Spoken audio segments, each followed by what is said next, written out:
0-1 que va aconseguir el camp del Sant Feliuenc. Era el partit més interessant pel que fa als nostres interessos de la jornada. Amb una orella posada en el Castelldefels Muntanyès, També. Tot s'ha de dir. Però si la Jonquera no guanyava ja podíem fer el que volguessin.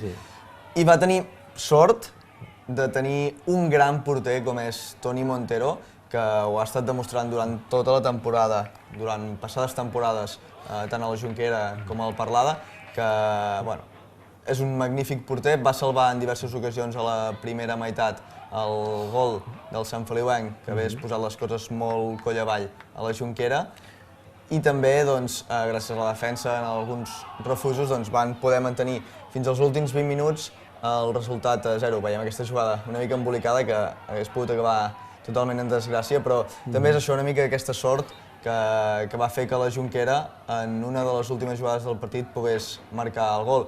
Feixes la tenia al cor de l'àrea, però el seu remat va marxar alt, i aquí Murga, amb un xut enverinat al minut 91, ja em diràs què feia en Murga. Què feia en Murga al balcó de l'àrea? I tal. I, primer de tot, ens alegrem molt per ell i per la Jonquera, i ara tocarà esperar a veure